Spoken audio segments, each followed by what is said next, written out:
What's going on, everybody? Welcome to the Jared Barnes Show. I am your host, Jared Barnes. Wow, I'm getting a little bit of a sound thing there, but we got a good show today. A couple days later than we normally do it. Thursday Night Football is currently going on. Have that pulled up on my phone, watching it while we're live. But yeah, Tyler, Nate, Micah are with me. We will bounce around the NFL today, go over some headlines. We'll talk about the Tua head injury from last week. We'll talk about the Cowboys and their impressive start to the season so far. Nate is very excited. The NBA has kicked off with the preseason, a lot of exciting things there, and a lot more. First things first, I got to talk about my Pittsburgh Steelers. Got to open up with that because we finally decided it's time for Kenny Pickett. Baby hands. Let's go. And while he might, in some people's eyes, have baby hands, he is the future of our franchise. Now, one of the worst days of my life almost happened on Sunday. Zach Wilson caught a touchdown pass in the end zone at Acrisure Stadium and hit the gritty on every Steelers fan in that stadium. You could have heard a pin drop in that place.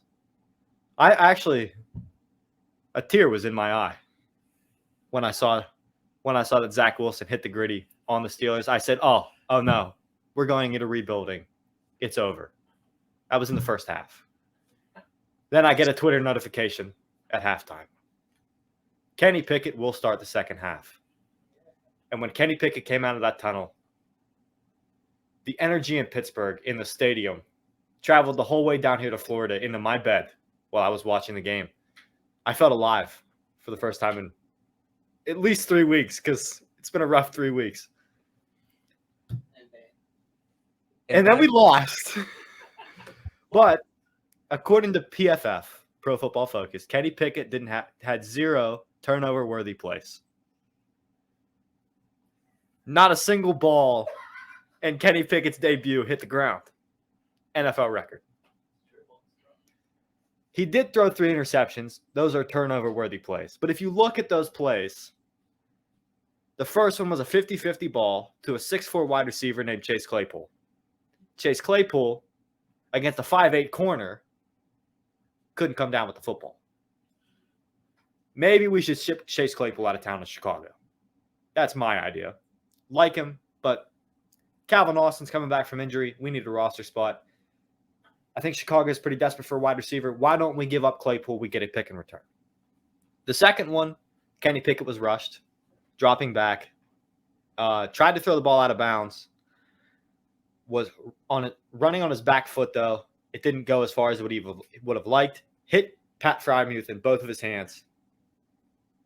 Didn't catch it. Interception. And the last one was just a Hail Mary play.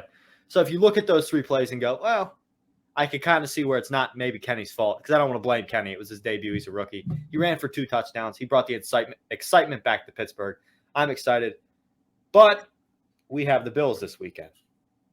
It's the largest spread against the Steelers since the AFL-NFL merger in 1970. We are 14-point underdogs.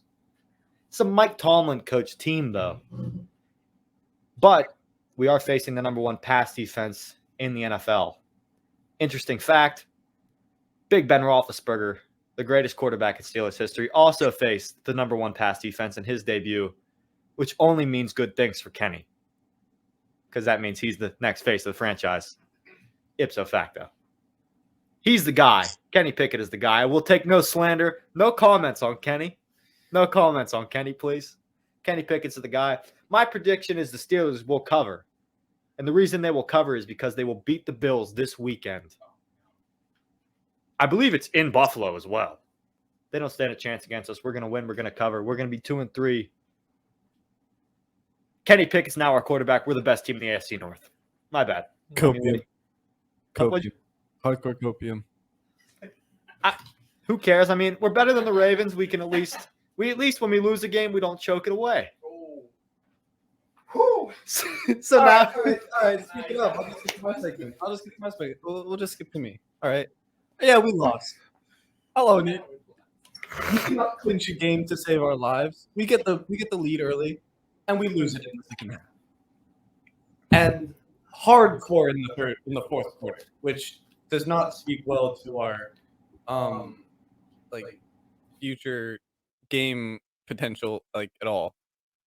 Like it's not speaking well towards our ability to like get to games, win games later on in the season when we're up against harder teams. So the clutch gene is not with us this season. So your defense, they suck, right? For lack of a better term, yes. In the Miami game, when I went back and watched a little bit of film, and I've reached out to like other people that like break down film, and I've heard from on multiple shows from a lot of people that I listen to and like respect their opinions.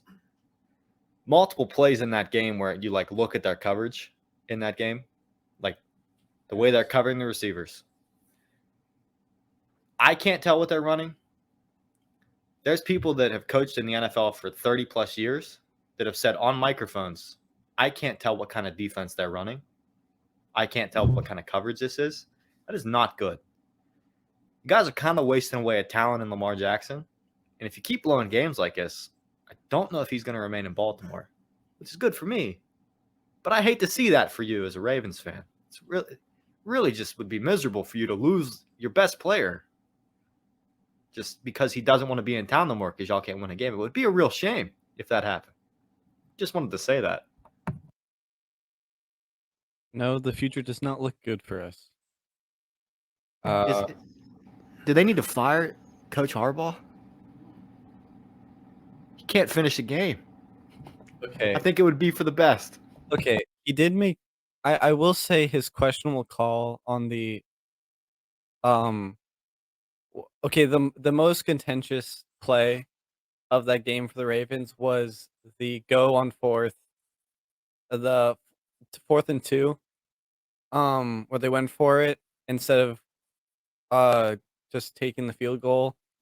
That was really weird, honestly. It 3 is better than 0. And that was brought up in the interview actually after the game. He was like, I thought our defense could hold it. I thought we could there was the best chance to win the game. And I mean, to be fair, yes, that is a good defense, but at the same time, guaranteed points and risking points are 2 different things. Yeah, and you guys aren't missing that field goal because you have the greatest kicker in the NFL on your roster.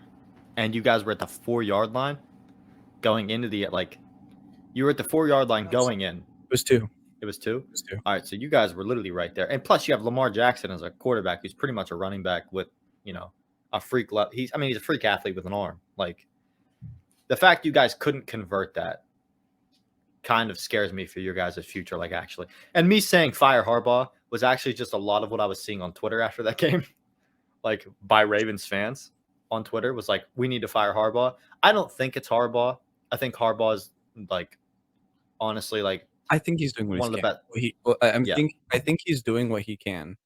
I really don't think defensively our team can keep up.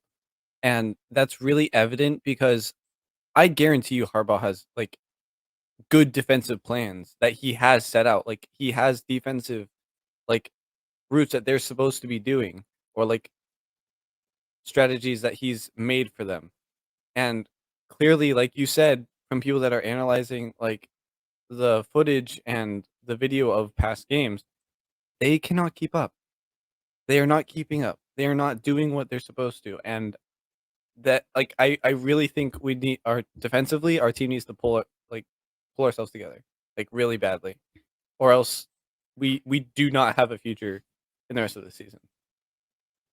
And this is normally the time of the year, after about week 4, week 5 of the season, you can really see what a team is really going to be. Which is for you guys have a very good offense. I mean, you don't have a lot of actual legitimate weapons, but you have Lamar Jackson, who's the ultimate weapon.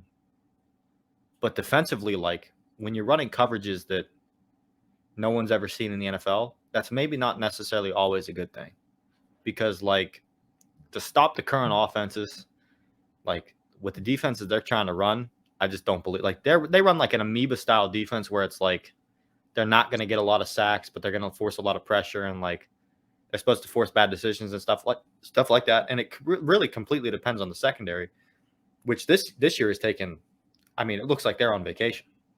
Like it doesn't look like they're actually in those games. Like Marlon Humphrey is a fantastic corner in the NFL, and through the first 4 weeks of the season, he's looked like a Kel Witherspoon, who's the Steelers' best corner, who's kind of trash. Like Marlon Humphrey, in my opinion, is like he talks a lot on Twitter. He's one of my favorite corners in the entire game. Some would say he like before going into the season, he was probably a top 5 corner. He's looked like a bottom 30, easy, going like just based on how the season was. Like for your sake, for that the rest of the season, you've got a lot of very good opponents out of the way early. You still have to play a lot of divisional opponents. I don't know what the rest of your schedule looks like, but according to strength of schedule, Steelers, Bengals, and Browns are all in the top 4 for hardest schedules left for the season, which is only good for you guys. There is a team in this room, though, that nobody would have thought would be 3-1 right now. A team that lost their franchise quarterback week 1. It looked like all hope was lost. It looked like their running back had been fed too much coming into the season. Looked like he put on 45 extra pounds that he didn't need, but he's had the best season he's had in a few years, it's looked like so far. They lost weapons in the offseason, yet their backup quarterback, Cooper Rush, has dominated every week he's played. Completely undefeated as a starter. Nate, your thoughts on the Cowboys? How do you feel? Let me tell you, there are 3 things that are constant in life: death, taxes, and Dallas beating some football team in Washington. Don't matter what name it is, Redskins, football team, Commanders, or what ugly jerseys they're wearing. We're still going to whoop them. So, Hey, those black jerseys were bad, weren't they? awful. They were rough. I thought when they debuted those black jerseys they were good. That was not the case. Those helmets with the logo on the front, it was such a bad look. And Carson Wentz he's such a bad quarterback. And I'm sure you love that he's back in the NFC East and you can play him twice a year. But Cooper Rush, he's looked phenomenal so far. Yeah, no. But I can't say I'm surprised. I'm going to be honest. Dak Prescott, dog. But, everybody on that team is a dog. You have to be a dog to be a Dallas Cowboy. That's part of the subscription, part of the application. So, Cooper Rush had it coming in.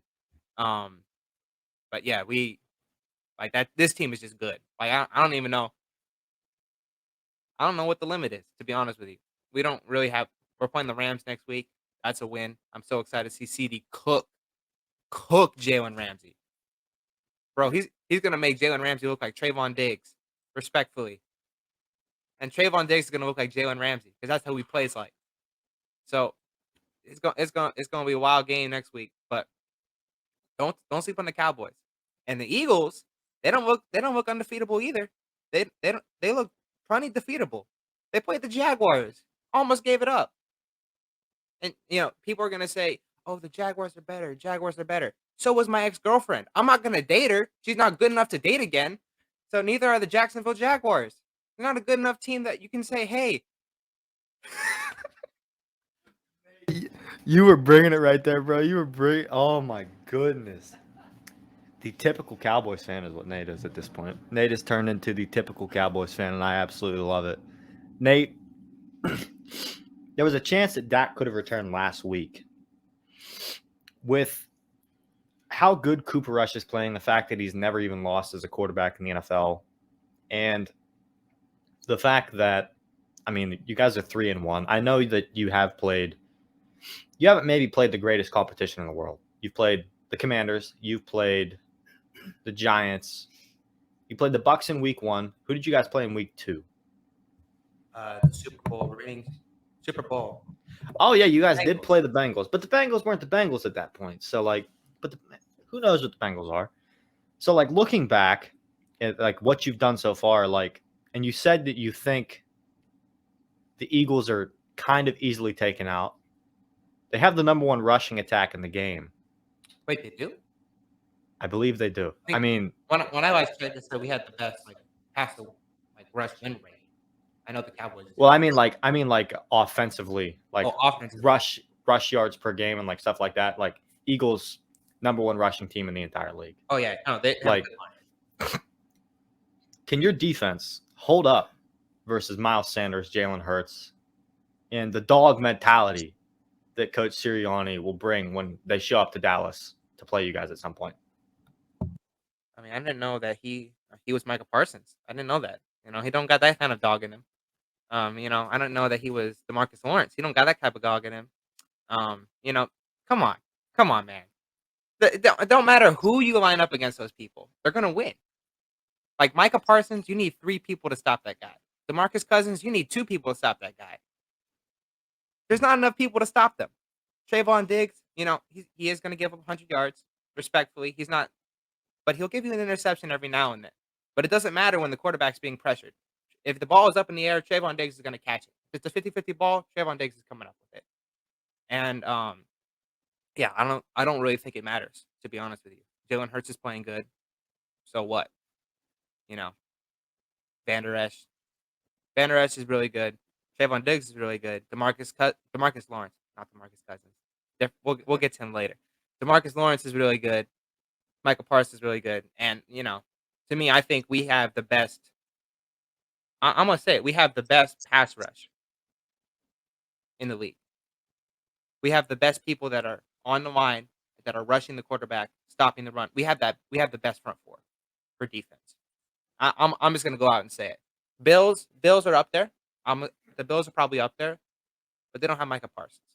They don't have DeMarcus Lawrence. And so, yeah, I don't think it matters, to be honest with you. Eagles have a good line. I'll give them that.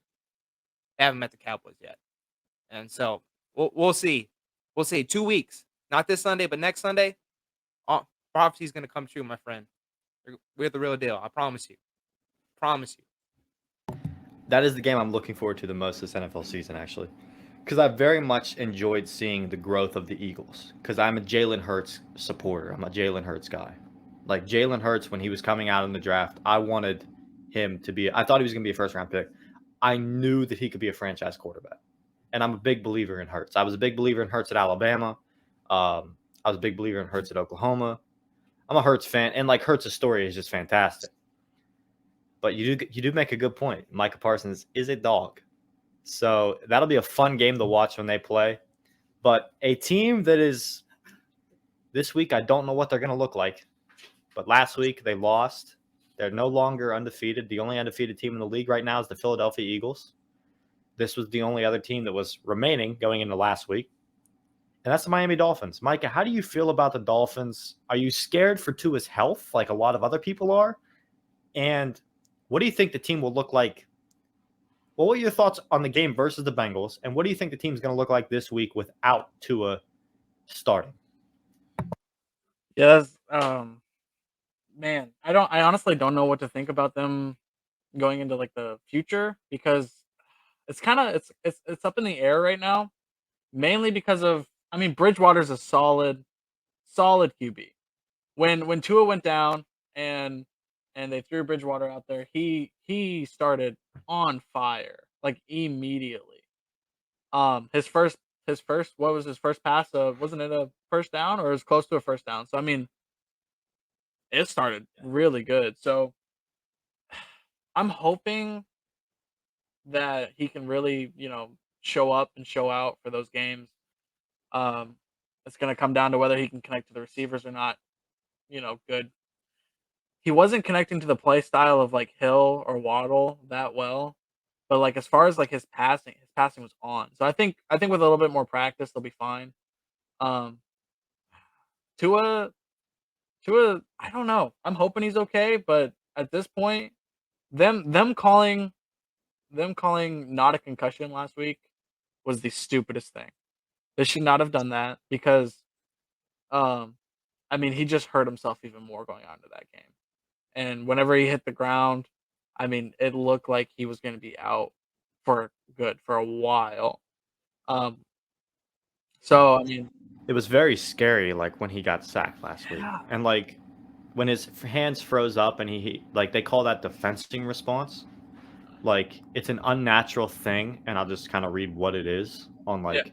So it's an unnatural position of your arms following a concussion. It like forces your like forearms to be flexed or extended for like whatever reason. I think it's partly for like self-defense to like protect your own body, but to like for your arms to unnaturally just go into this position. I mean, that's freaky to see on national TV. And then like the Amazon camera crew deciding they needed to let's zoom in on this guy die like 15 times here. I'd like to see this guy's hands just go full cripple almost. And that was rough to see. I think you guys will be fine. I think this will be the week that Mike McDaniel shows the run game that he was known for in San Francisco. Yeah. He was the run game coordinator. That was his previous position at San Francisco. I think that you guys are going to come out run heavy this week with Edmonds. And like, I just think that line is healthy enough to do so. And then when that happens, Bridgewater with play action, when you have Tyreek Hill and Jalen Waddle and you're running play action and it's just reactionary, it's absolutely terrifying because like those are receivers that are in that kind of a situation are completely probably unstoppable in play action. Well, for this week though, I know what's his face, Tyreek Hill, he's out. Tyreek Hill is out. I'll look it up to quote me. I'm pretty sure he's either questionable or he's out this week. I didn't know Tyreek was out. I know Jalen Waddle is questionable for this upcoming game. So, that's what I saw because I was looking at my fantasy today just to double check the lineups and stuff before Thursday. And Jalen Waddle's questionable. I have him on my team. And then I looked it up, got on Twitter. It looks like Tyreek Hill is questionable too. You can double check because that's what I saw. Okay, no, he's reported on the injury. They are both questionable. I'd assume they're both probably going to play. I would assume. They need to. You guys kind of have to play them if you guys want to win. I mean, you are playing the Jets, but like, look what they did to my Steelers last week. Yeah. You know. I mean, yeah, but come on, they're the Steelers. Slander, no slander, no Pickett. You could slander the team, don't slander Pickett. That's all I ask. My favorite part of that day is when they posted the picture of the black Air Forces and said "Got 'em."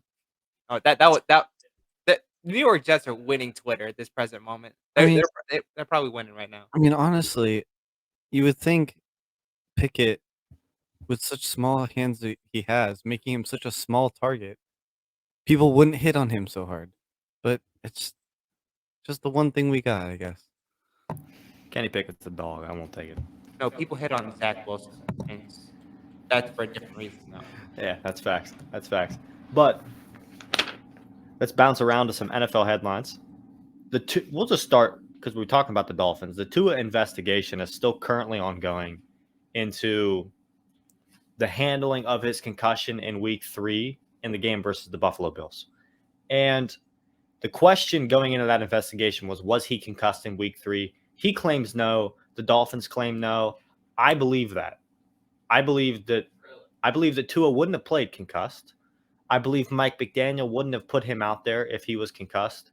Now, the only tough evidence in this situation is that the independent doctor that evaluated him for that game and that did that evaluation has been terminated by the NFL Players Association. So that's pretty alarming, but he was supposedly terminated for something else, and it was a whole thing. That's a tough look. And then when you add on what happened last Thursday and he got a massive concussion there, like people are saying that he only had the fencing response because he was concussed when he was playing in the game on Thursday. I don't believe that. If you just look and see how badly he was like with the force he was thrown into the ground, even if he wasn't concussed, there was a good chance he still has that kind of response.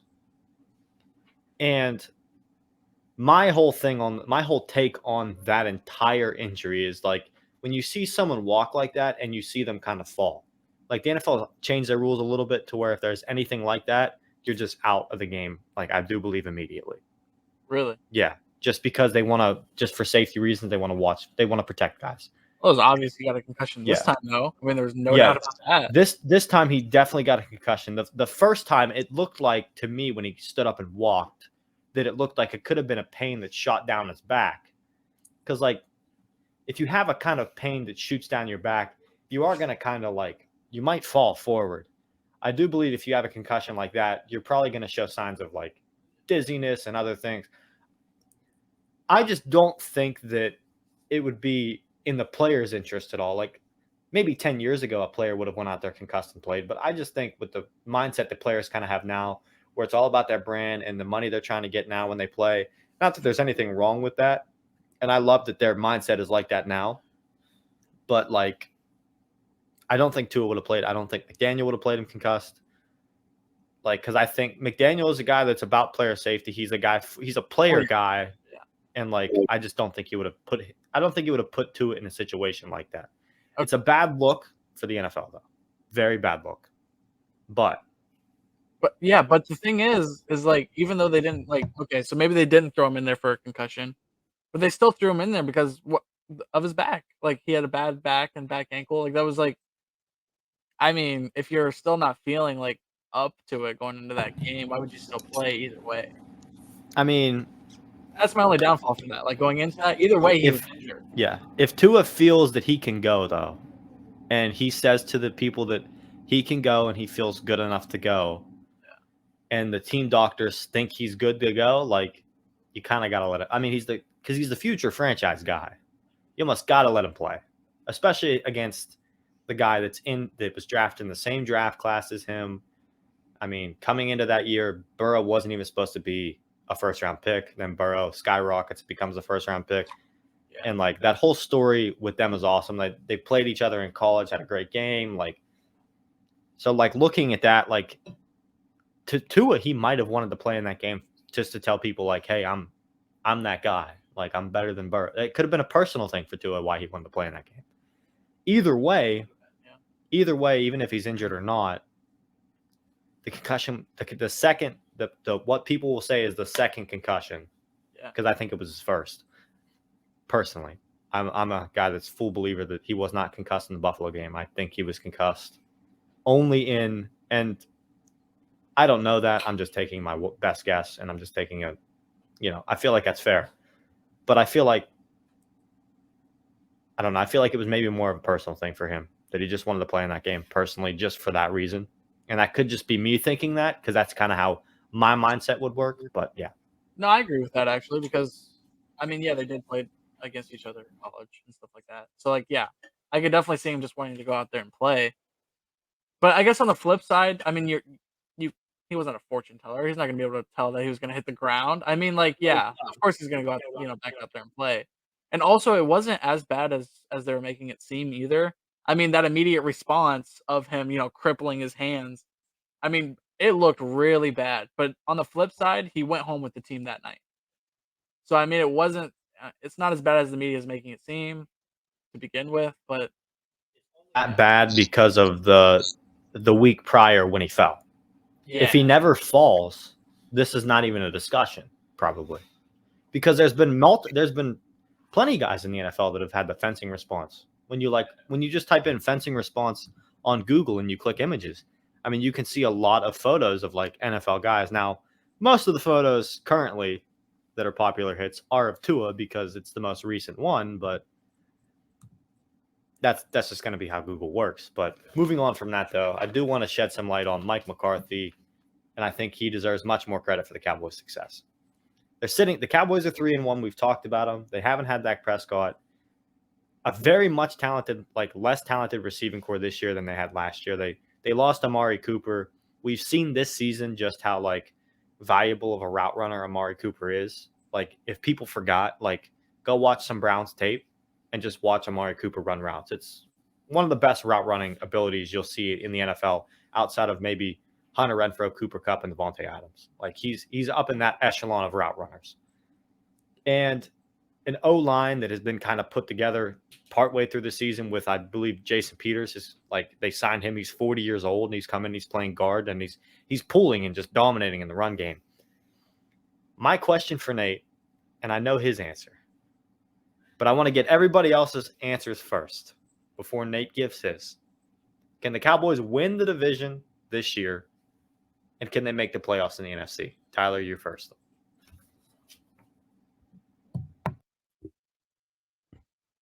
I think there's a chance. I think they'd be a wild card. Honestly, like sorry. I genuinely think there actually is a chance. If you guys pull out a miracle on the Eagles, like then yeah, I definitely think so. If you beat the Eagles, then yes. Like you're in. Like that's insane. Okay, it's gonna be a miracle if you beat the Eagles. I don't No? think they You can. don't think so? I don't think they can beat the Eagles. I don't Like, either. I don't think they just can. don't see I don't that. think they can beat the Eagles in either matchup, It's not a in Dallas or in Philly. No. And I think they could make the playoffs as a wild card. Yeah. I don't think you'll have a shot at your division. Nate, your thoughts? Hold on. I don't remember Philly playing the Bengals. Did they beat the Bengals? I don't remember them beating the Bengals. You know, I don't remember Jacksonville making the Super Bowl last year. You know, so like it. I don't remember Dallas making the Super Bowl either. I was about to say that. I set myself up for that one. But I mean, the Eagles look good. But I don't know if they really played anybody that's given them a hard challenge. You feel me? But have the Cowboys? Not really. I'm counting the Bengals. Like that's a good team. That's a good team. Like don't get me flack for that. Hey, they beat Miami. You know. It's a Throwing good a team. second string Only because Tua got injured. I was not prepared at all going into that game because he hadn't played in like how many games? It's been like 2 years since the last time he was thrown into like as a first string quarterback. Ooh. Bridgewater. It's been forever. Like in one of his interviews, he literally said that the last time that he was thrown in one of these instances was like a while ago, and the only reason that he was ready for this game is because the last time he was thrown in. Like that was it. It's like them losing was. I mean, come on. Okay, I'll give you that one, but still, I mean, still, it's the people that made it to the Super Bowl in the AFC. So, like, at a certain point, you got to give credit where credit's due. Cowboys beat the Bengals. You know, Eagles. I don't know if they've beaten anybody.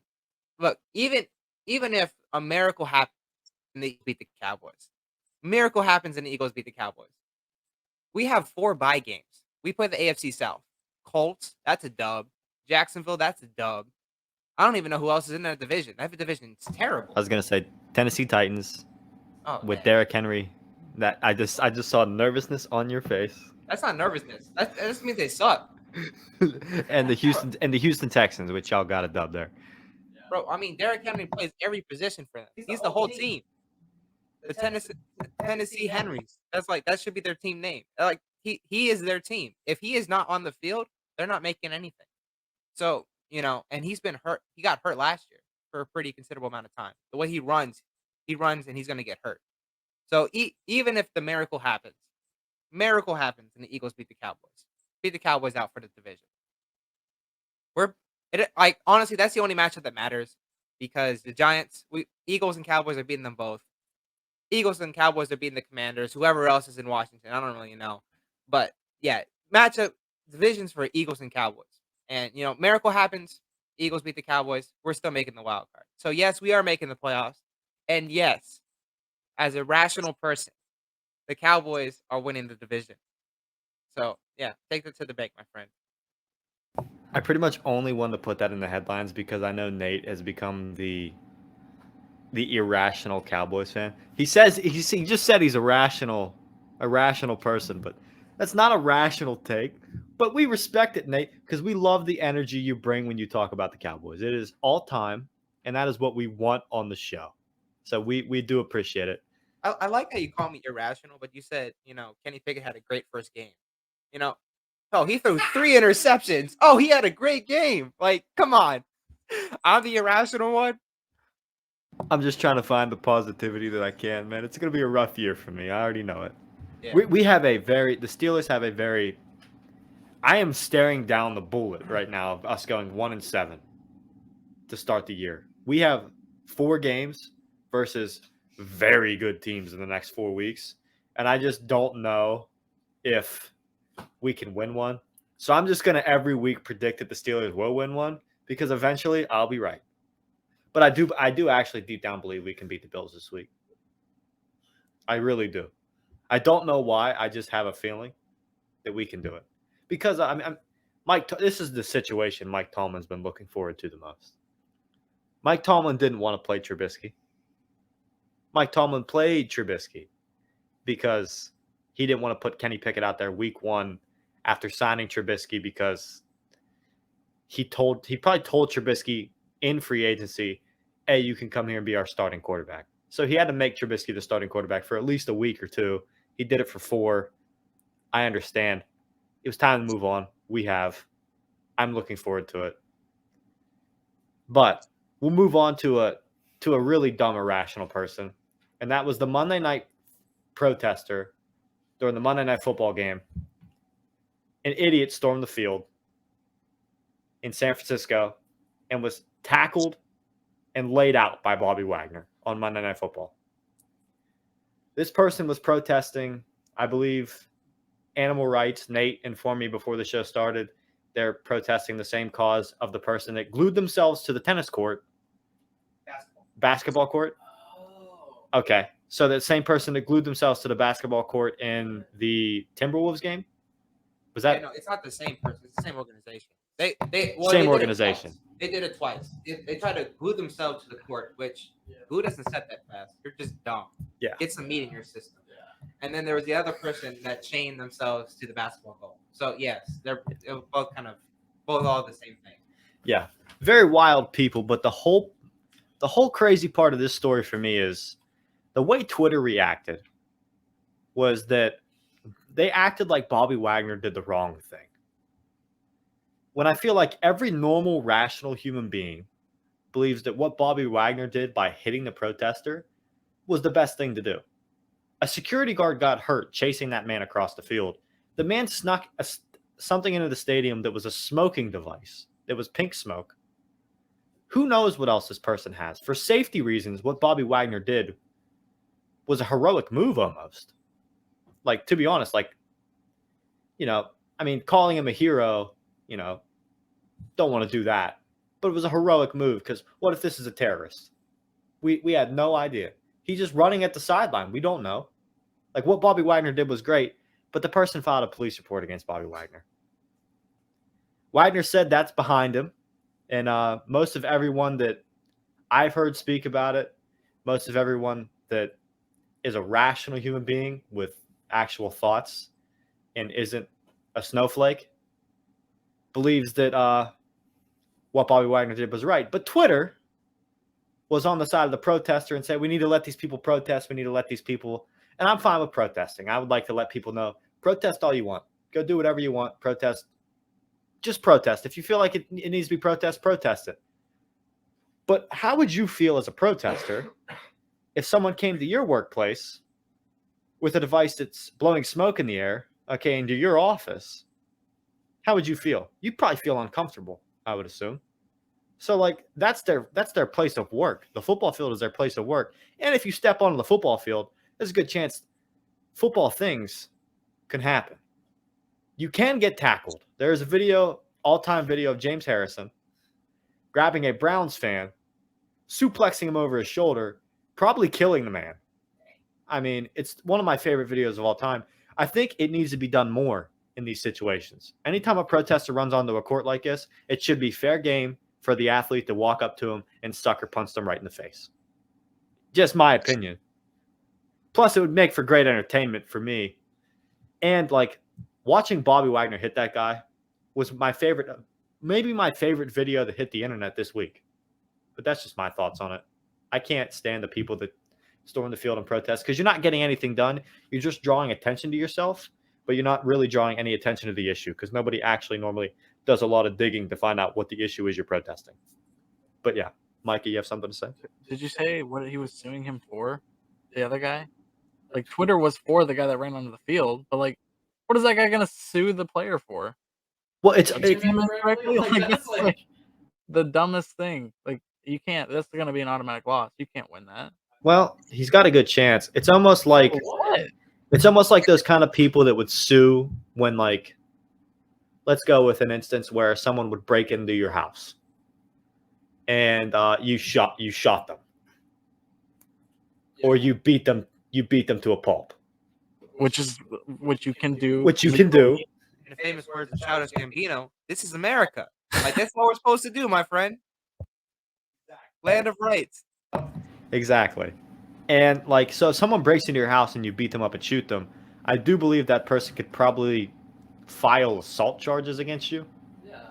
But then again, like, you have a pretty good chance of winning because, like, again, they broke into your house or whatever. So it's a very similar situation like that. I just think the guy's an idiot. Yeah. I just think the guy's an idiot because, like, the same people that would protest that would also be the people that are, like, complaining about, like, public safety issues and things like that. But then they're, like, doing stuff like that, sneaking onto a field, and you have no idea. I mean, with what you can do with plastics and things like that, you have no idea if that was a bomb. You have no idea. Like that, you just have to be fully aware. And, like, the security guys, let's be honest, the security guards they're hiring at these events are a bunch of old retired police officers that are out of shape, or just old people that are out of shape, period, that are just kind of looking for a job. Like, I've been to quite a few sporting events, and I was at a concert over the summer. I think the average age of every security guard that I saw was probably 70 or older. And the average age of the concert goer where I was probably 24 because I went to go see Morgan Wallen. So I don't think those 70-year-old security guards are stopping a 24-year-old drunk guy. So, like, we need to do something to up security, maybe. But, like, we should openly allow athletes to just smack a protester right in the mouth. Honestly, when Bobby Wagner retired, we should hire him. You know, start the movement. First security guard. Nobody's rushing to the field if he's on the field. That's facts. That's facts. And the last NFL headline I'd like to talk about is a team that I have a deep, I hate to say it, but I have a deep love for. I just love the Lions. I don't know why. I'm a Matthew Stafford guy. I like Jared Goff. I love their head coach. They have the number one scoring offense in the league. They average 35 points a game. Jared Goff has looked like, statistically, one of the better quarterbacks in the NFL.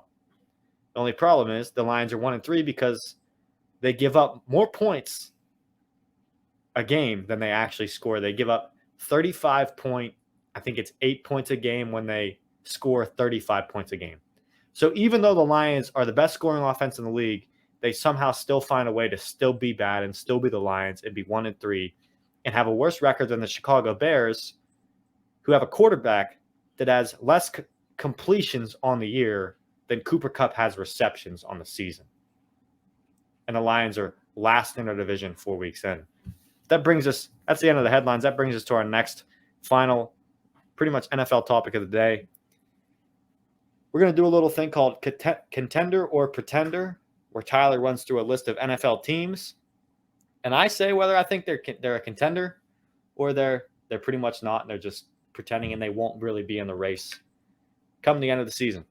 So, Tyler, you're good to start. First off is the Bengals. I think they're a pretender. I don't think their offensive line is good enough. I don't think their defense is all that good.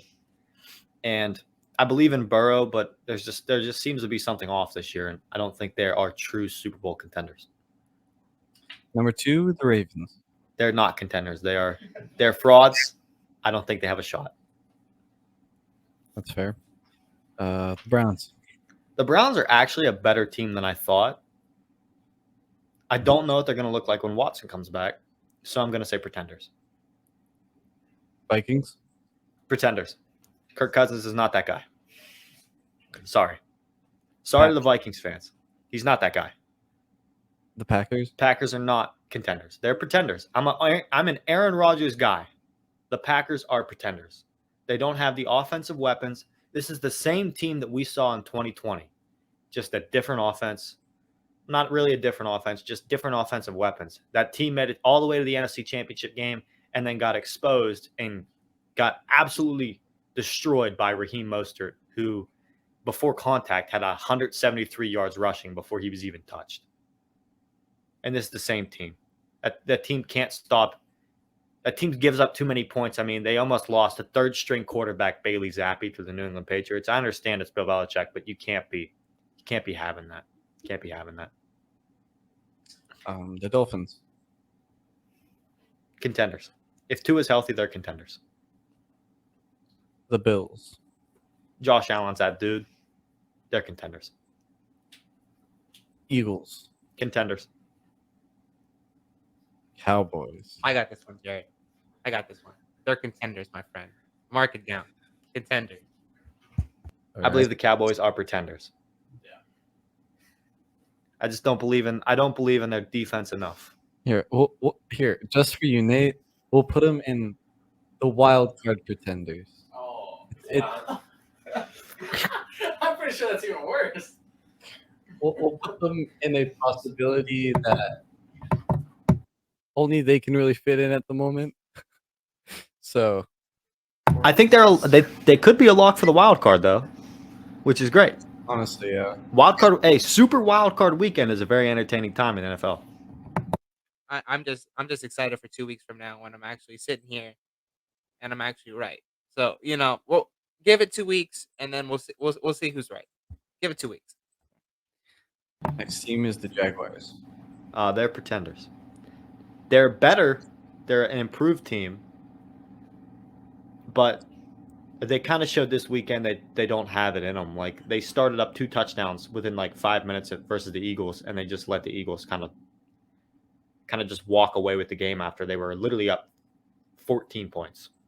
And that's a big red flag for me as a team that wants to. I think they have a good chance to win that division, but I don't think they can contend for the Super Bowl. I think they're pretenders.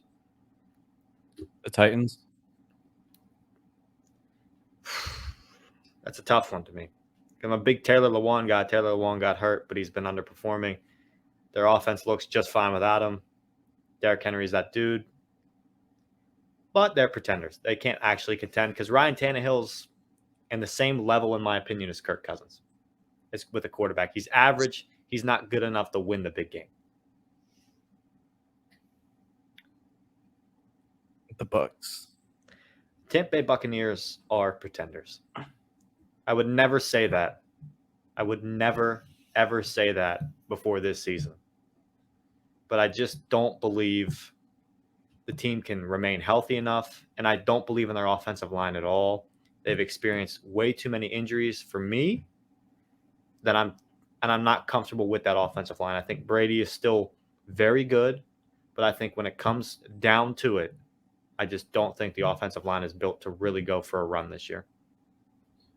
Tom really fumbled, Giselle for a wild card team. That's crazy to me. Tom said, yeah, I love my family, but it's really important? Maybe getting an 8th ring. So I'm going to choose a possibility of an 8th ring over my entire family. I respect you, Tom, but it's okay. You can retire. It is okay. We will miss you in football, but it is okay.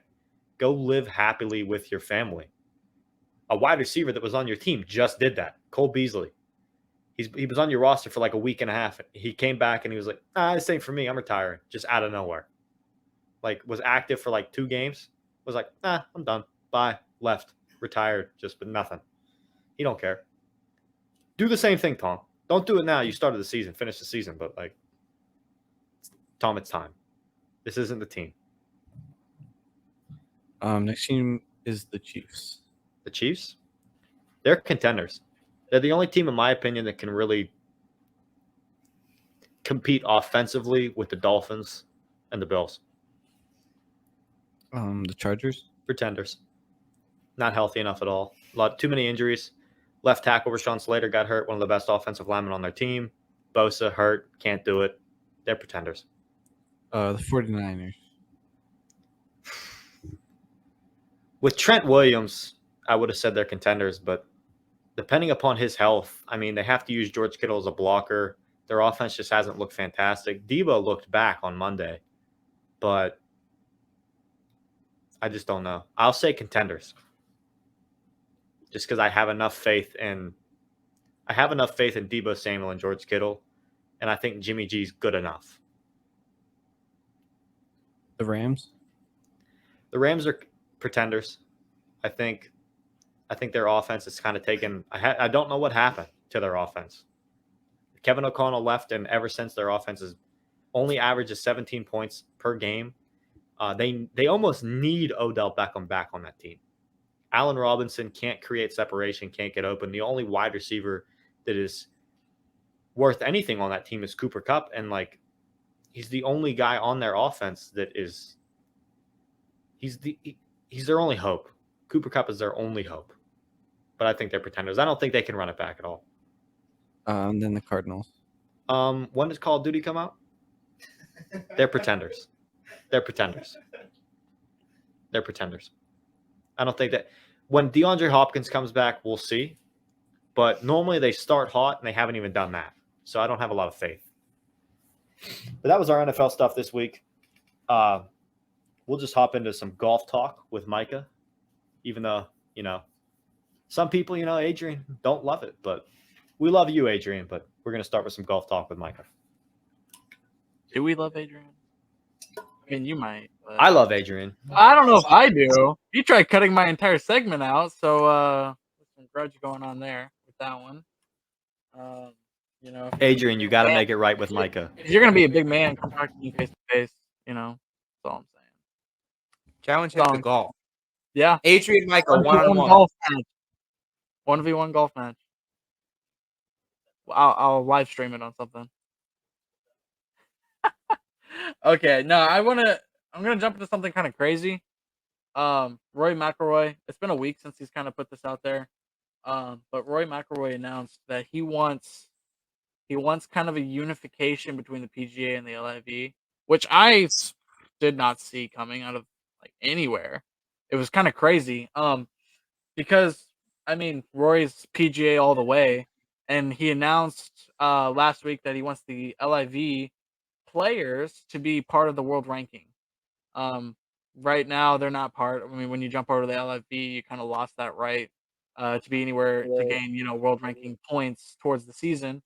So Roy McIlroy is kind of in the process of trying to get that going right now. I don't know if he's gonna end up getting that going because LIV just made a deal with another kind of an off branch of a different company to get more money and play more holes. So that kind of set that back, on the back burner. So it's not going to happen this year, but at least they're trying to make progress. That's good. Peter Dawson doesn't really seem. He's the CEO of the over the world ranking for golf. Doesn't seem completely for it, which kind of stinks because, I mean, like I've always said from the very beginning, I've always wanted the PGA and the LIV to work together. But this would be huge if they ended up making this. So hopefully they end up doing that. But again, LIV's still holding some cases against the PGA with the antitrust stuff going on. So those are still going on. I mean, if you forgot about those, Phil Mickelson. I don't know if Phil Mickelson ever withdrew his full thing, but I know a bunch of other players did. But there's still a few that are holding on to that. So I think Phil did withdraw from the case. Did he? Yeah. I think it's only good for golf, like that Rory and other guys, like if Rory's trying to like get live guys to be ranked not like worldwide. Yeah. Like that's good because Rory has openly talked about how much he hates live. Yeah. I think he realizes that live is just like I think he realizes with the money that live has, they're not going to just go away. No. And right. like I think it's better for golf if they just work together. Yeah. No. 100%. If they don't. Like I keep saying, I don't know. I could be completely wrong about this, but I just don't. I see like the LIV just dominating the PGA Tour overall. Like I just feel like they're gonna bring in all like the new young, viewers, and the PGA is gonna lose their next generation. It might take a while. The next generation is gonna have to grow up for that. But like, yeah, they're not gonna grow up with PGA like we did. Like like what my dad did, what my grandpa did. Like they're gonna grow up with LIV. So it's gonna be interesting. Yeah, he realizes that they're not gonna go away, so he's trying to compensate for that. He's making small things. He's even announced that he wants them back in like the major champions, so he wants. I think that's good because I mean the PGA needs all the money they can get right now. So if they're inviting them back to the major champions, then they're gonna get that money back. But that's interesting. So I don't know. And with the amount of money and like the way the live guys are treated, it's like it would be like if I was a golfer, it'd be hard for me. Like if live offered me money for me not to go over, especially when like it was going around that like PGA guys are pretty much independent contractors and they just kind of pay their own bills and pay their own way through all these tournaments. And it's like Yeah. it'd be very hard for me if live came like and I was making like 500K a year, but all these expensive and live was just like, yeah, I'll pay all your expenses and give you like $5 million a year, dude. Yeah, why wouldn't I? Like, and if they take the next generation of golfers, like live is a long-term plan. I don't think live like planned this to be short term. Like I think that was their next move in the entire plan is to just start poaching lower level guys to be like the future of golf.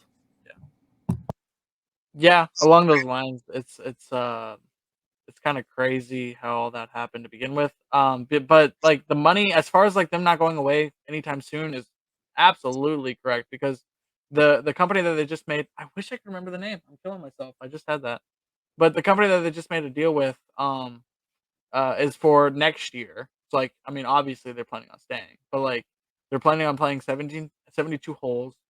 So they're expanding like the playing time of each tournament. They're making it longer. That's what that does. And which means that not only are they going to expand it, but the overall purse of the tournament, so their overall money is going to go up. Yeah, exactly. So um, the money that they're going to make next year is going to be even higher than this year. And you think this year's crazy. So yeah, what you got, Tyler? Would you be referring to the pay to play TV deal that they made? Is that the? That might have been what is It's a Saudi Arabian or uh that's it. it's the pay to play TV deal will make Saudi Arabian back live golf more accessible and acceptable for fans. I think so. Yeah, Okay. I think that because I remember reading about expanding, so I think that's. I kind of briefly read it. I should That have. that was like 4 days ago that this article was just put out. Yeah, Okay. yeah. Also, I had a question. Like if Rory or if the guy from the PGA is trying to get like a deal or like something going on with the live, could we see like a scheduling of like tours with the PGA and the live to where they're not conflicting? Or is it kind of just going to be like frenemies type deal where sure we'll recognize you as a legitimate place, we'll allow the ranking system to keep going, but other than that we are not friends. Like I we're not That's a good question.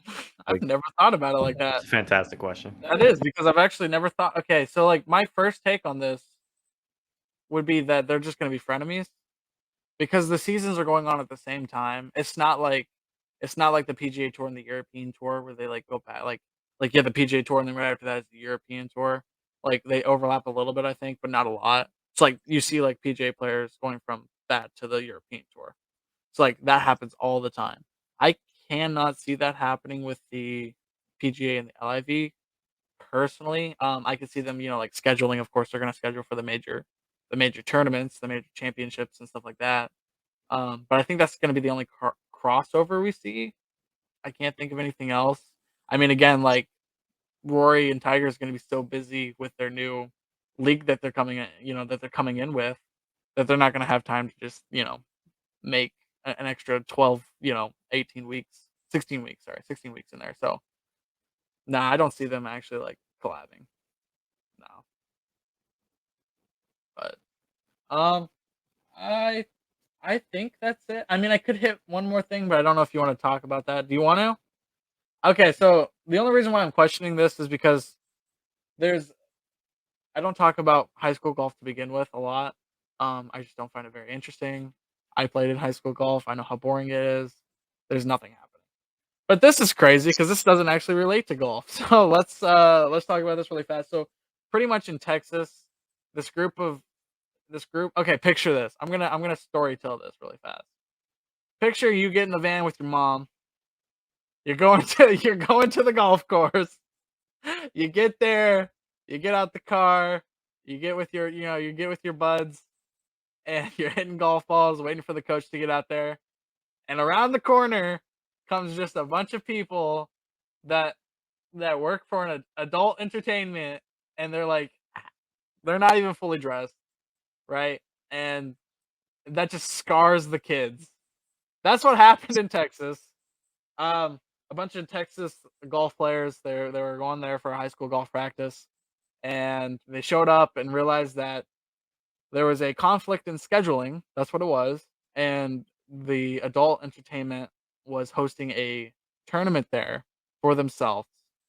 And so it was really just a scheduling thing. What happened was they just told the kids to go. They just told the kids to call their parents and head home. The really whack thing is that when they got there, the people that were playing in the tournament were acting very inappropriately towards the children. It's like that should have never happened. Which is ridiculous. Ridiculous. Yeah. No, that should never have happened. They should have just minded their own business and kept playing their tournament. I haven't seen this happen yesterday, so I haven't seen anything like filing of lawsuits or anything like that.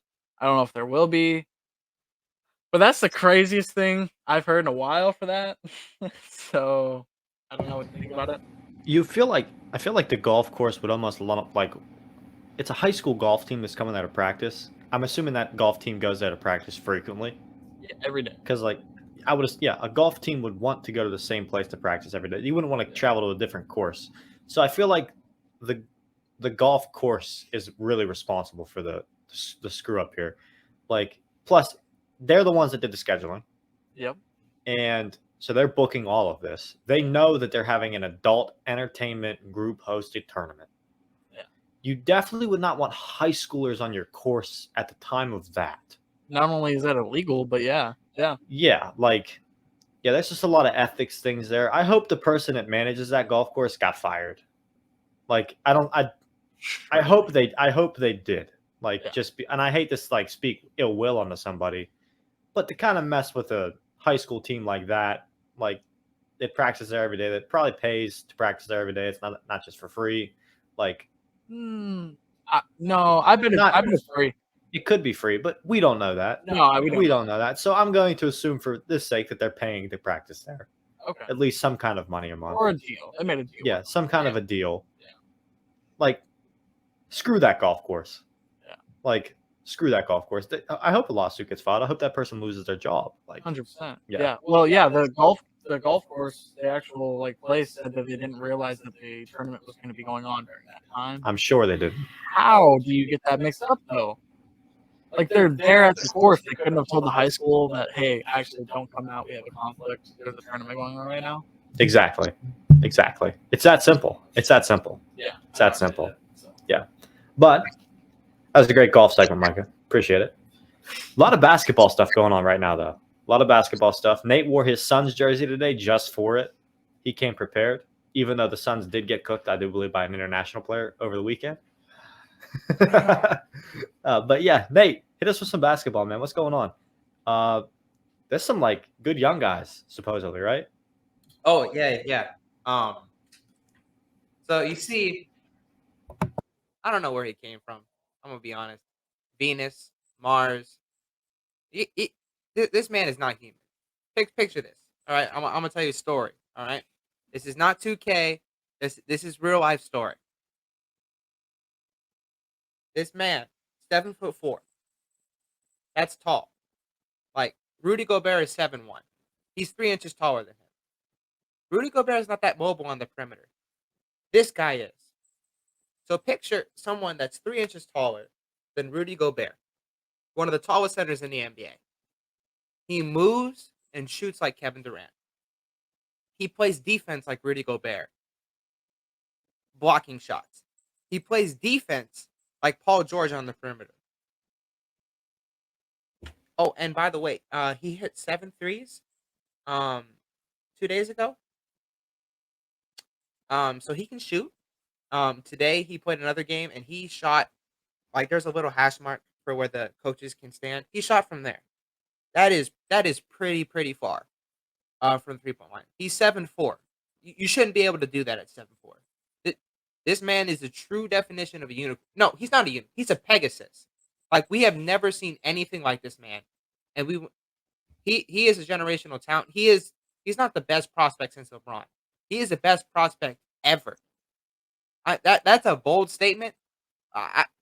I've never seen anyone like this. I mean, with that kind of offensive ability, you're pretty much as tall as Taco Fall, but like you're shooting like Katie. Like that's a created player on 2K.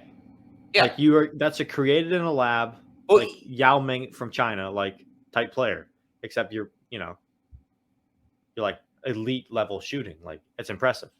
yeah, no, and the thing is that like I'm still looking for a hole in his game. Like I have not found a place where usually big guys are bad at shooting free throws. He's not. He can stroke it pretty well.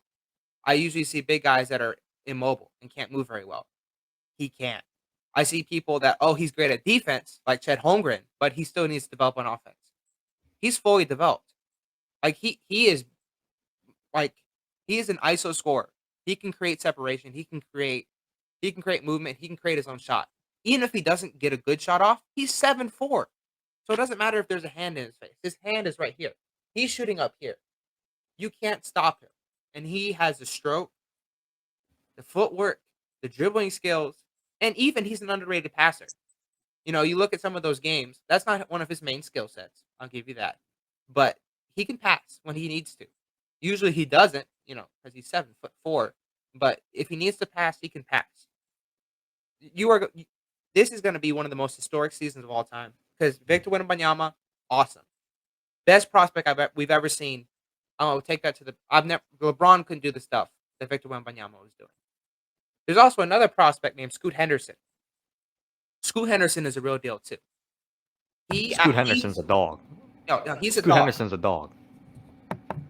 He tried to dunk on Victor Wembanyama. Actually, he did. He couldn't be able to do it. The nerve on that guy to try that. Yeah, no. I mean, you just said that's your best prospect of all time, and Scoot Henderson attempted to dunk on this guy. Yeah. I mean, the confidence that guy must have. Unreal. Well, if you watch the first game, Scoot Henderson actually cooked Victor Wembanyama a couple of plays.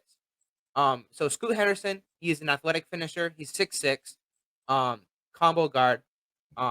There's been a lot of development in his jump shot. That was one of the biggest questions coming into his upcoming season is how is Scoot Henderson going to develop his 3-point shot, his jump shot? He's developed pretty well. I've seen videos on his form, and in 16 months, he's filmed it. He's fixed it. It's more compact. It's faster. He's not coming off the ground as much. And so basically that means that he can get a shot off quickly and from anywhere with a hand in his face.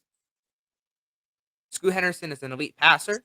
He is an elite athlete. And now he's becoming an elite shooter with an amazing footwork. And so he did burn Victor Wembanyama a couple times, but you don't pass on him. And speaking of Scoot Henderson, he did get hurt today. So sad. He had a knee collision with Victor Wembanyama, surprisingly.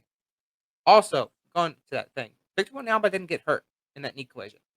So for those of you who are saying, he's good and whatever, but he's going to get injured, he went knee to knee with Scoot Henderson. Scoot Henderson is built, and he didn't get hurt. So I think he can handle his own with the injuries. But yeah, this is going to be the worst NBA season of all time. Now hold on, I'm getting there. People are gonna make trades mid-game to lose. When a player starts getting hot in the game, they're going to trade that player somewhere else mid-game so they can lose all these games. Like this is gonna be this is the prospect Sam Presti's been waiting for. This is the prospect that OKC fans have dreamed of since they traded Russell Westbrook and KD. Yes. Well, they didn't trade KD, but they lost KD and free. But you understand, since the core was gone, since winning pretty much dried up in OKC. This is the guy we've been dreaming for. I'm an OKC fan. Okay, we actually have a good core right now. The problem is Chet got hurt, so we're not going to see him this season. Shea's good. Chet got hurt. I'm going to say Chet got hurt. He probably didn't, to be honest. They probably just completely sitting him to try to develop him more, develop his body for the NBA. That's probably what it really is. But, yeah. I would love to see Victor. I'm going to butcher his name. Say it for me real quick. Wembanyama. When I watched that game between him and Scoot, I fell in love immediately. I was like, I couldn't imagine this guy on the court at the same time with Shea, with Giddey, with Chet. I couldn't even picture it in my head. I was salivating at the moment. Sam Presti will probably trade all four of those guys. I mean, all three of those guys, just to even get his hands on Victor Wembanyama. Yeah. I think I said that right. Yeah, honestly, though, If I had to guess, he's going to probably send the whole barn packing again, and we'll probably look for the next eighth grader down the line in the next 7 years at some point, anyways. So I'm not like super confident, but I would hope and pray that they land him. yeah, honestly, like a lot of teams are looking to trade for him. If I were the Phoenix Suns, I'd be trading Devin Booker, 2 first-round picks, and the entirety of Arizona State University for Victor Wembanyama. Like, that's how good of a prospect he is. Yeah. So Victor Wembanyama, best prospect we have ever seen, period. Scoot Henderson, Victor Wembanyama is a lifetime prospect. You only see him once in a lifetime. Scoot Henderson, though, is a generational prospect. You only see him every once in a while. Like, the stuff that he can do, he's going to change a franchise by himself. However, you don't select him over 7'4". So that's what I'm going to say. Now, those are the rookies that are going to come in and change the NBA next season. But let's talk about some of the stuff in the preseason. A lot of players have been injured, and a lot of them are back. Ben Simmons, after quite a lot of controversy over back injury, mental health issues, he's finally back playing. Honestly, he looks pretty decent. He still can't shoot. He'll never be able to shoot. I don't know why. I mean, Lonzo Ball fixed his form and started to shoot. So I really don't know what's up with Ben Simmons. But like, Ben Simmons is maybe a little bit like Kyler Murray, and he enjoys Call of Duty just a little bit too much. yeah, okay, I'll give you that. Yeah, that makes sense. Yeah. But Ben Simmons, he doesn't shoot, but he's a great passer. He's a great defender, great rebounder. That's what the Brooklyn Nets need. And I think he's going to fit pretty well into that system. And we'll just see as the season goes on. But yeah, honestly, it's very good to see Ben Simmons back on an NBA court. Zion Williamson. That man is back. That man is skinny. And he's skinny, but he's still going to body you. Zion's the real deal. The Pelicans are they're not going to be in the play-in. They are a top 6. I would even go as far as to say top 3 team at their best. Pelicans are really, really good. And especially with Zion being healthy and playing like this is high school Zion. And, he's playing really well, and I'm not going to expect him to slow down anytime soon, especially with the loss of weight, less injury prone because there's not much weight on your ankles and whatever. He's not going to blow out another shoe. So, yeah, I expect him to play the whole season, and the Pelicans are going to probably be a top 3 seed. Bro, for me, that guy's gonna be like, if I were to play like any team looking at Zion, like remembering what he did back when like he kind of like made his debut, like he was like 250 and still jumping from the foul line and dunk. He was like 250 tons when he made his debut. Yeah, and he was still dunking from the freaking foul line. If he's like slim now, dude, like he's jumping from 3 and smashing that thing in. Like that's terrifying. When he was at Duke, ESPN released a stat that said running into Zion moving at full speed down to the paint was like getting hit by a Jeep going 75 miles an hour. He's a tank. And I don't know if that stat was accurate, but they did put it out there. It is ESPN, so I feel like they can't they can't, whatever they say is the truth, even if they do, get caught putting up fake quotes by Twitter troll accounts, which has happened a lot over the last 4 months. But when I read that quote, and I'll never forget reading that. I can almost remember where I was sitting when I read it. It was so impactful to me. It was almost like I remember where I was when Andrew Luck retired. I will remember where I was when I read that stupid stat on ESPN social media page about Zion Williamson. It's one of the 2 most memorable things I've ever read in my life. But yeah, Zion's a dog, though. He's going to tear it up this year. And the Pelicans with that core, with CJ McCollum and B.I., good luck. Well, don't forget about Herb Jones and Trey Murphy. And so those are your defensive wings. So if you look at the Pelicans, how they're constructed, CJ McCollum, he's your one. He's a shooter. He's a scorer. He can be a passer sometimes too. Herb Jones, Trey Murphy, whoever you put at the 2, he's a defensive monster. He's going to stop their best player on the other side. Brandon Ingram, he's a scorer. He's going to score the ball. Zion Williamson, dog. That's all I got to say. Valanciunas, he's a formidable center. That team is set and built for the playoffs. And even off their bench, they have either Herb Jones or Trey Murphy, whoever they decided not to start. Jose Alvarado. I think Devontae Graham's still on that team. He's okay when you need him. And so that team is actually built to make it through the playoffs. They gave the Suns a hard time when the Suns were really good. So, I see that team going pretty far into the playoffs, and I see them being a pretty high seed. Speaking of the Phoenix Suns, what are we doing? I'm a Suns fan. The 36ers. The Adeline 36ers. I don't even know where Adeline is. Couldn't even tell you. I think it's Australia, maybe Lithuania. I think it's either Australia or Lithuania. Doesn't matter. The guy y'all played that y'all got cooked by, he's a dog. Yeah, no. He needs to be in the NBA. Yeah, He needs to be in the NBA. Hey, Suns need a backup point guard. So please pick up that man. But in all seriousness, yes, we did lose to the Adeline 76ers. Yes, they're not even the best team in the ABL. I get all that. But they shot 70% from 3. Like that is like unheard numbers. And that's actually happened a lot. If you look at last season, when the Suns lost, the other team usually shot over 60% from 3. And that's just kind of one of the Suns' weaknesses. Now, granted, should they have lost to Adeline 36ers? No. So the Suns' bench should be better. Yes. And yes, it will after Jay Crowder gets traded. Like we're still forgetting that we're missing a starter that we're gonna trade. So the team will get better. But yes, that was a hard loss. Yes, I will take all the Twitter hate that comes with the Suns. I don't know why the Suns are hating on so much on Twitter. I don't really know what we did. We kind of were tanking. It's because y'all got Chris Paul, and nobody likes Chris Paul. Or at least that's just my opinion. I hate Chris Paul. So, that's maybe why sometimes I generate some hate towards the Suns. Okay. Yeah. But that could be part of the reason why. Yeah, no, it's just like, what have we done to you? Like, we were literally a bottom tier team for the longest time. We had an 18-win season, like 4 seasons ago. We didn't do nothing to you. The Lakers suck, and we beat the Lakers. We have a 10-game win streak with the Lakers, by the way. Preseason, season, doesn't matter. Ever since the Andre Drummond, LeBron, that thing, we're 10-0. So, yeah, I'm sorry, LeBron. I'm happy about that. It doesn't matter what we do as long as we beat the Lakers at the end of the day.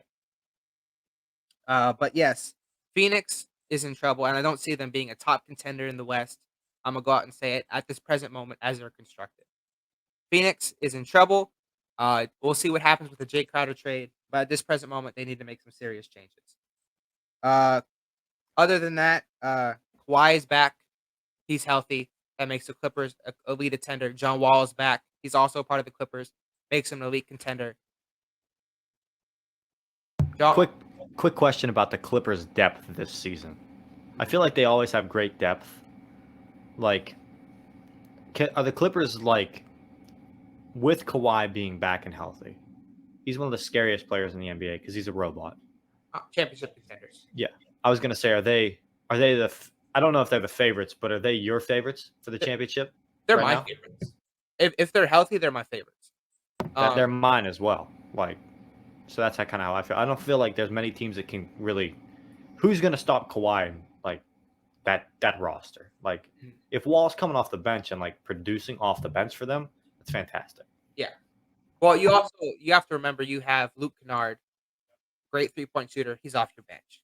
John Wall, great point guard. He's off your bench. Reggie Jackson is your starter. Your shooting guard is Paul George. Your small forward is Kawhi Leonard. I think Markieff Morris is still on that team. He's a great shot creator. Markieff or Marcus, I don't care. It's one of those. They're the same player. They're just, they're the same player, both of them. One of them is just more aggressive towards Nikola Jokic than the other. Yeah. That's all. So. And the longest time. So we hate them both. So I don't really care who's on the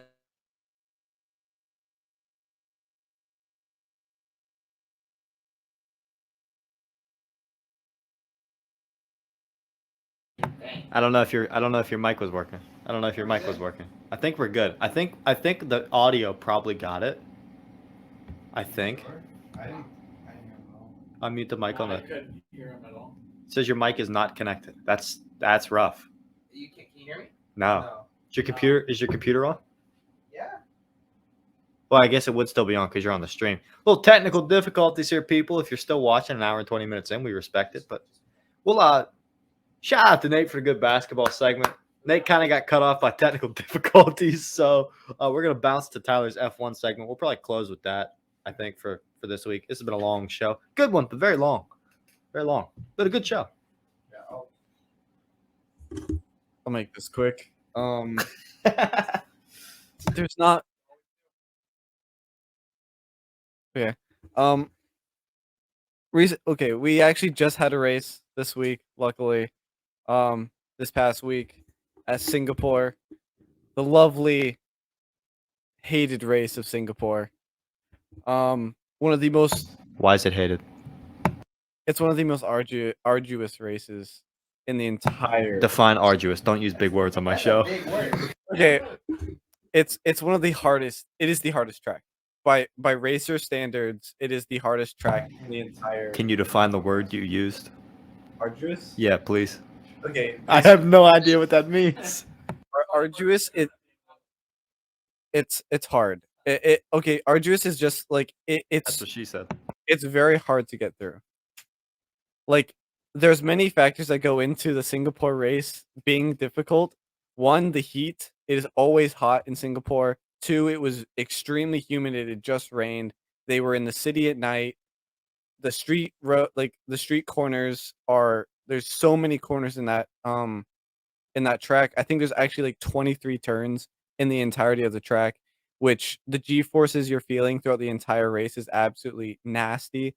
It's extremely tolling on like racer mentality, racer like focus all throughout the race. And it's got like 63 laps, which is insanely long for the amount of like for what they have to endure, heat, humidity, and just mental strain altogether. But a lot of things happened at Singapore. 6 cars ended up just not finishing. We have a winner in Checo. For Red Bull, he pulled out a fantastic win with a great defense against Leclerc. All throughout the race, honestly. A very unfortunate fall down to Q3 for Max Verstappen. A very early, like, bad start.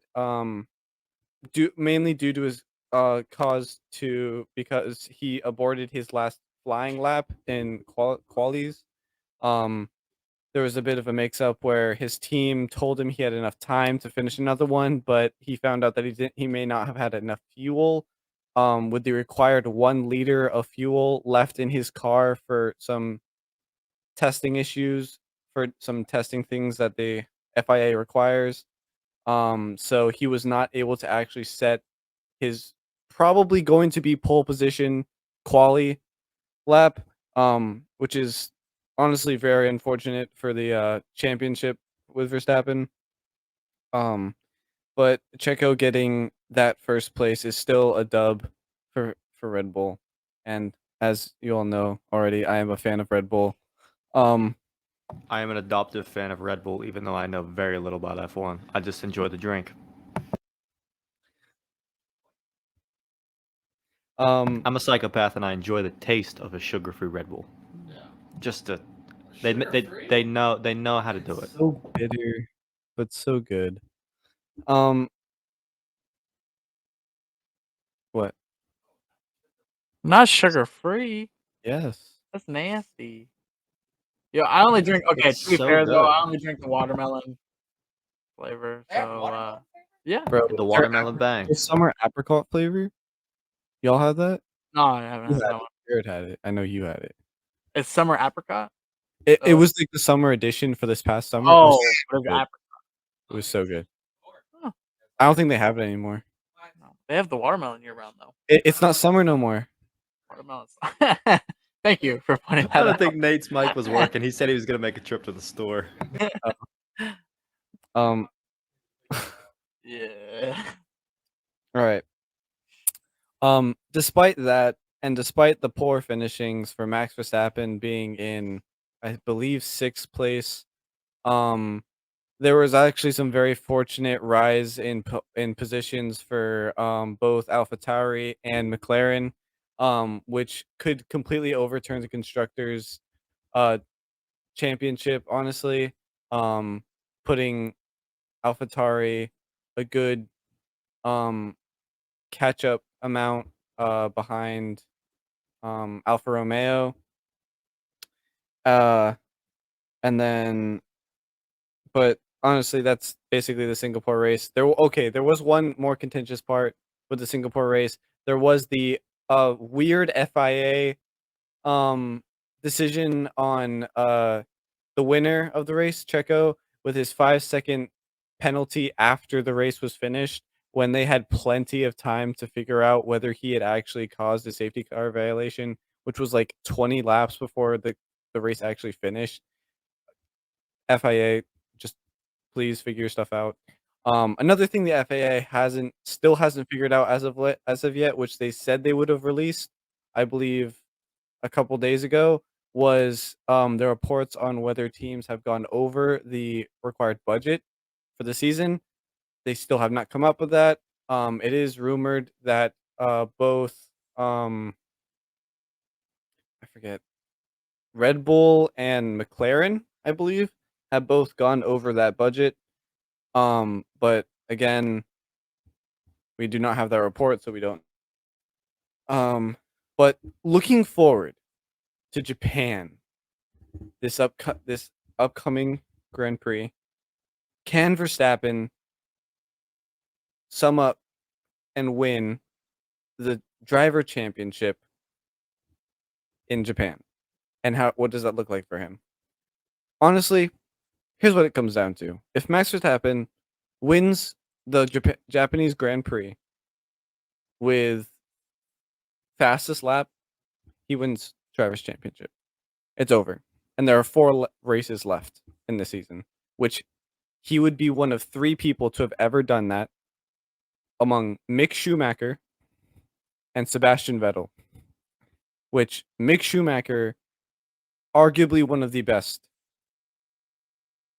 I would put him second. But That's insane. That all he needs is the fastest lap at this. Is it the next race that's all he needs is the fastest lap? all he needs is to win with fastest lap. He needs to win though. What if he wins and doesn't have fastest lap? Does he win? As long as Leclerc gets below P2 or second, yeah. As long as he still wins the race and Leclerc does not get second in the race, he wins. He's got the championship in the bag, which would be massive for him. Again, he would enter the realm of legend, along with Sebastian Vettel and Mick Schumacher, with having won the drivers' championship with 4 races left in the season. Again, it would be a momentous occasion. I'm honestly betting he does win. There's a lot of signs pointing that he's going to. Just one from the track. It's a figure 8 course, which there are not many of those in the entire F1 roster of maps or or tracks, not maps. But yeah, I really think he has a very solid chance here in Japan to just wrap up the entire championship, which would be really cool to see. And then honestly, that's about it for F1 this week. And looking forward to this next race. Honestly, it's going to be really big for the championship, for the Racer Championship. Can Verstappen pull it out? We don't know. Hopefully he will win at Japan with fastest lap, and he can just claim the championship for himself. But yeah, that's it for F1 this week. And that's it for the show this week. I'm cracking up because I just talked for about 15 seconds and was muted. We edited it out though because I'm an idiot. It happens. Great show. We enjoyed it. Thank you guys for watching. Thank you guys for listening. Make sure to subscribe, rate, review. Help us grow. Share it with somebody you think might like the show. But we appreciate all you guys' support. If you like a boring football game, that is what it was on tonight, on Thursday night when we recorded this. So we missed out on nothing, boys, in the NFL because the Broncos and the Colts suck. It's a 9-6 game with only field goals. Yeah, so we missed nothing by recording on a Thursday, and I knew we wouldn't because Jonathan Taylor's not playing in that game, and that game was going to suck. But we appreciate y'all's support. We hope you guys enjoyed it, and we will see you next week. We will have the episode out normal time next week because we have Tuesday off from school. So, yeah. See you guys. Have a good one.